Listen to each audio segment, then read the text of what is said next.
for Medicaid, and you have to have a pretty substantial volume of your patients being supported by Medicaid. 30% of your patient volume must be paid by Medicaid, which is a lot. But then the incentive is $64,750 per physician over 6 years. So we're not talking, for these practices, we're not talking about chump change here. This is real money for these guys. So labs and diagnostics are part of what need to be on board with these systems. Some of the features have to do with being able to order your prescriptions and order diagnostics electronically. So instead of writing out a script, which, you know, when it's handwritten, there is always, I don't know what they do to doctors, but apparently they break their hands at some point during medical school, because I have never met one yet that does anything more than scrawl. So you write out that order, and what does it say, and, you know, where does it say to go with it, and is that a bilateral mammogram screening only? Who knows? So being able to send that, it goes right to the lab. And you can still print it out for the patient, too, if they want to hand carry it to the diagnostic imaging center of their choice. But it's entered in the system. It doesn't have to be re-entered because it was written by hand. It's already there, and it goes directly to the appropriate place, you know, at the discretion of the physician in consultation with the patient. Also, these ordering systems provide some patient-centered decision support. You see a lot of this around the e-prescribing side, because with e-prescribing you immediately get flagged for errors or dosing issues or drug-drug interactions or drug allergy interactions, and this is really important, particularly for these physicians that have the turnstile going at their door. 40 patients a day. This is invaluable. And suddenly I'm writing a script for a patient who's 65, or let's say at 65 is not as old as it used to be. Let's say they're 85-year-old little old lady, and she's 98 pounds soaking wet, and she's taking some other drugs, and you write a script. Well, it's very easy to overdose or more than optimally dose someone like that, because you're used to always, you know, antibiotic. I know the adult dosage is, you know, 2 times a day, and 12 hours apart and so forth at this strength, and that might not be optimal for the patient. That's patient safety features as well. There are intuitive interfaces that will say, wait a minute, you've got this diagnosis code, but the plan is calling for this particular imaging study. That's not, you can send them for a CT, but they really should have an MRI. There's no point spending the money on a CT when an MRI is going to be required in order to make a definitive diagnosis. So that's really helpful. That saves the insurance company money. It saves the patient's money. And we hear more and more and more every day in the news, patients are not opting for some of these imaging studies because typically they have to kick in for some of that, and this can be really problematic. Regulatory compliance and security, portability. I don't have to take that script and scan it into the EHR. And oh, by the way, when it's scanned in, it's not structured data. Typically, when I talk about meaningful use with doctors' practices, I spend a lot of time explaining to them what structured data is, because they don't say, but if we scan it all in, then I've got it. So, nope, yeah, you got it, but you can't do anything with it. It's like trying to edit a fax in Word. It's a picture, you know, it's not actually structured data. And then management and billing. This is another place where you can do some really effective selling when you parse down all of the benefits and the features, the benefits that the physicians are going to get from this functionality within the software, which is required in order for this software to be certified. Some of the benefits, we talked about the handwritten orders, we talked about dosing and interaction alerts, the patient cost management issue, getting the CT only to discover they really needed the MRI. Charting and graphic, when these studies and labs are entered into the software and the results come back as structured data, it's great, and it is desired. This is where ONC and CMS is going with this. If you've got a patient, for example, who is being treated for cholesterol issues, you're going to be sending them to the lab, to Quest or LabCorp or whoever your lab may be, to have blood draws specific to getting a regular lipid panel done, or maybe they're taking a drug that has potential liver side effects. They're going for a regular lipid panel. You want to have that data as structured data because then you can create a graphic chart that you can show the patient, and you can say, ooh, longitudinally, here's where we changed, here's where we added some, Simvastatin, and here's where we changed your diet and exercise, and we can see your readings, your bad cholesterol coming down, your good cholesterol going up, and so forth. There is a big element in high tech that has to do with patient education and patient involvement in their health care. So this is a great place that you can make, the doctor can make this available with little or no effort on their part because the data exists within the EHR. You've got the ability to be notified of drug introductions, which is a very, very big deal, and drug withdrawals.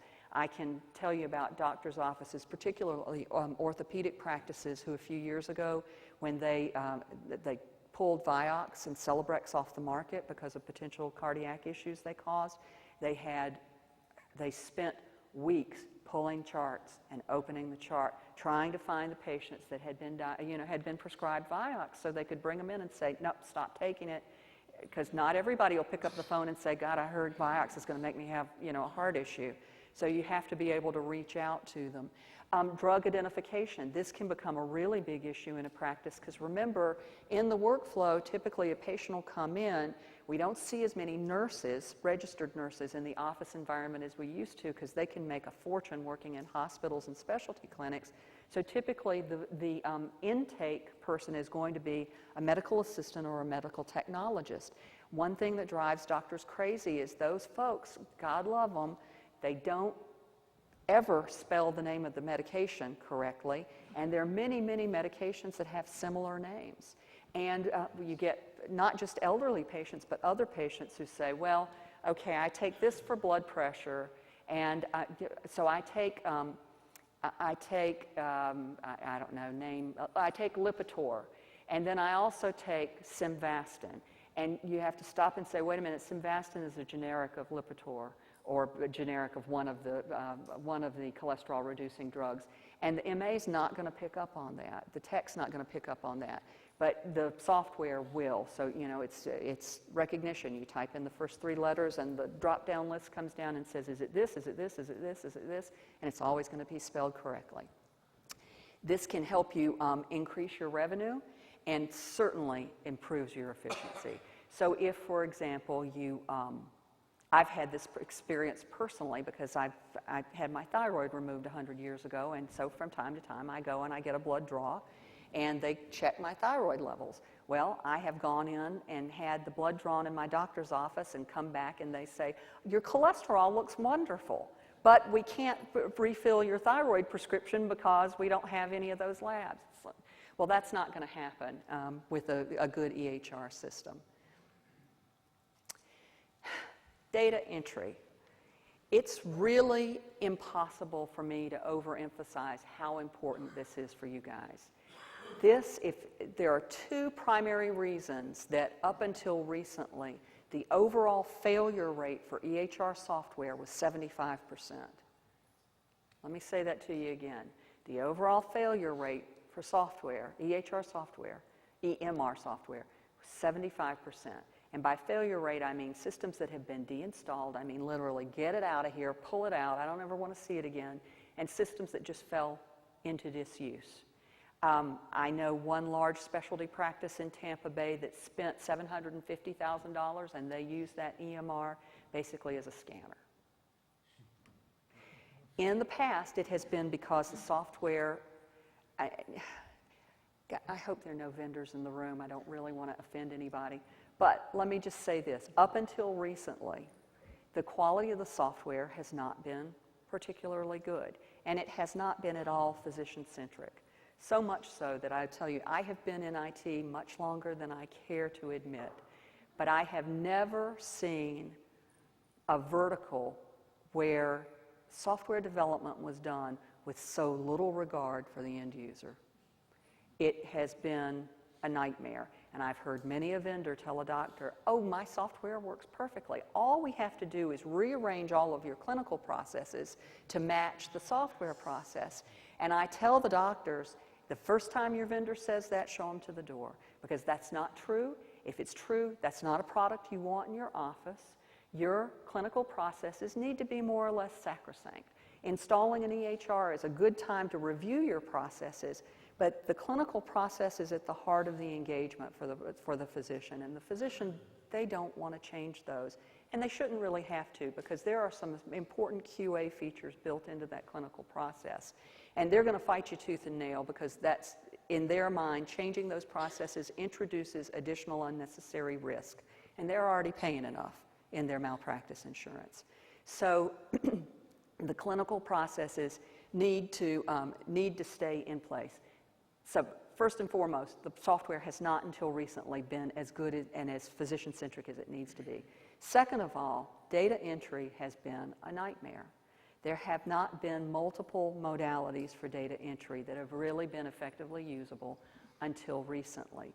But I still will advise you to tread carefully in this area and be very, very candid with your physicians and spend a lot of time on this.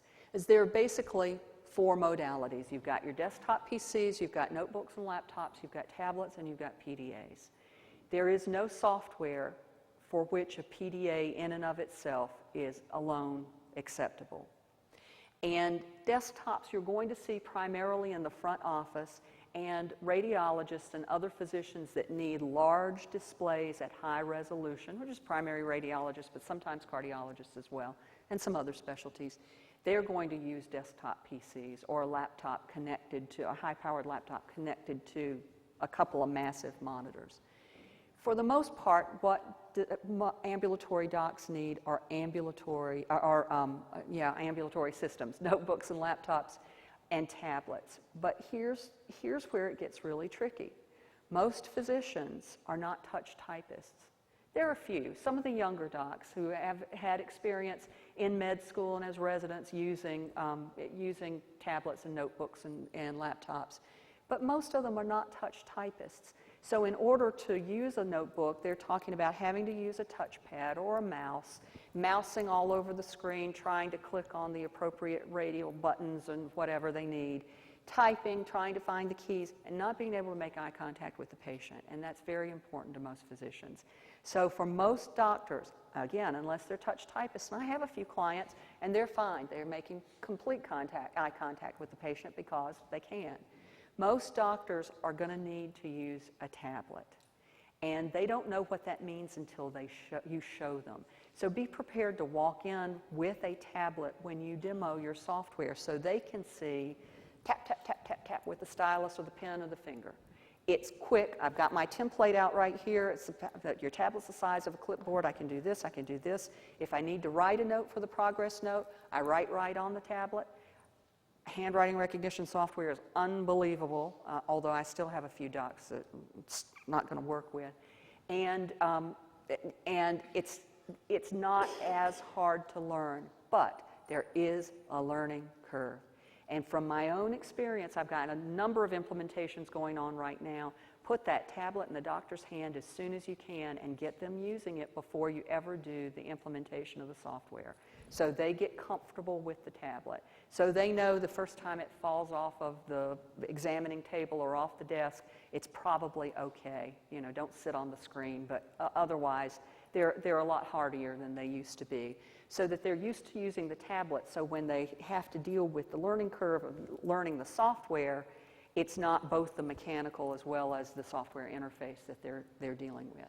Now, some doctors have done a lot of dictating.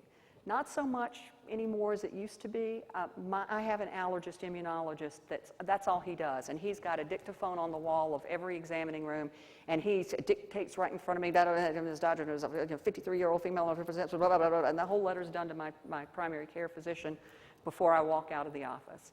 That's all well and good, but when dictation happens, it does not come into the software as structured data unless the software vendor has a module that will permit that. And typically that module costs extra.